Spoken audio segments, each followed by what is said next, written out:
The harsh truth why men stop dating. Hi guys. So I think it is now obvious that traditional dating, as we have known it, is gone, and I highly doubt that it will ever be revived for the majority of people. Before the pandemic, men and women would go out and meet in public to squander time and money, with the male having his sights set on having sexual pleasure with the woman in the bedroom. This was the classic cooking up format that most people would adopt. The man would have to invest his resources, money, time, energy, and attention, while the woman would be expected to be lavished with gifts.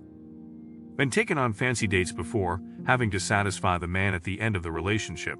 That sounds wonderful, count me in. But in all honesty, the dating model is deteriorating, and trust me, it will be replaced with something new based on social interactions, the economy of the nation, and particularly with how difficult times are getting due to the rising inflation, where women becoming more and more desperate to help pay for their monthly basic needs like utilities and gas.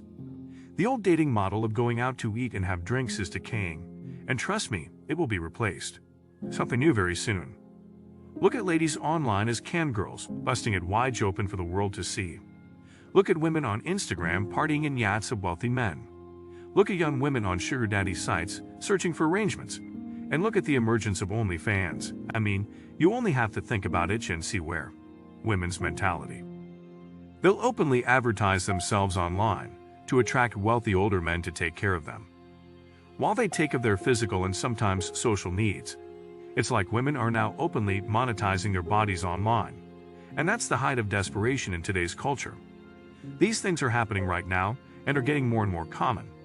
As a result, women are now openly selling themselves on the street in broad daylight to supplement their income in the face of an impending worldwide.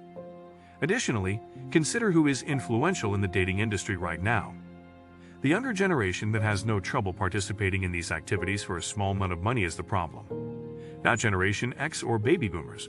Now, you are not required to take part in it, but this is the reality of where we are going, and I'm just here to report on it, not to persuade anyone to do something they believe is against their moral code. I just read an article that emphasized dating as a new idea that replaced courting back in the day. People considered it unethical for men to bring women outdoors and entertain them. But because we were raised watching individuals engage in this sort of courtship that we now know as dating, it became the standard for us. As a result, I anticipate that the way in which we date in the future will alter and grow into something else. I anticipate it will be related to women selling themselves, like what we see online inside an ethically monogamous relationship. I brought up morally non-monogamous partnerships because given the state of the dating industry today, this is where we are heading. To help you all comprehend what I'm saying, provide an example that you can all connect to. Let's say a young Generation Z girl has a boyfriend who is roughly her age, and the two of them cannot afford to pay their bills and living expenses in full each month. The girl decides to sign up for a sugar daddy website, and with her boyfriend's permission, get choked by a sugar daddy for an extra couple of dollars to help pay for their living.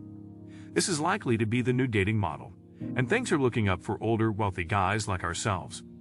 Young men will be under some pressure to accept that their girlfriends will be making money off them and selling themselves on the side. If you're still not convinced, just take a look at the females who have boyfriends on OnlyFans. These boyfriends have to be with their women flaunting eyed for thousands of horny men from all continents.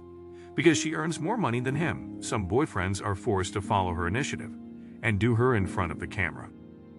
Other times, when the content gets dull and the boyfriend is the only one slamming the girl, she will bring in a fan or another OnlyFans star to have sex with on camera, in order to maintain her subscriptions, and the boyfriend will have to put up with it. Women will publicly sell themselves to get through difficult times. Let's take a look at recent dating app activity to support my claim. We have the argument of hypergamy and women choosing high-value guys in the first place, since it is commonly known that at least 80% of women prefer to date the top 20 men on dating apps, while the lowest 80% of males are either convicted or barely able to obtain a date with one lady. Good, we can all agree on that.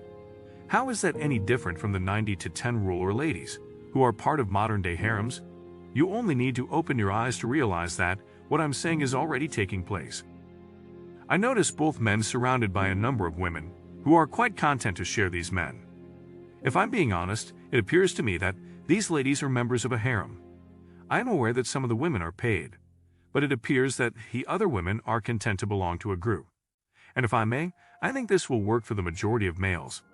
Men wouldn't need to contact women and waste money on dinner dates and other pointless activities just to go on a standard date, if they were more financially independent and morally loose.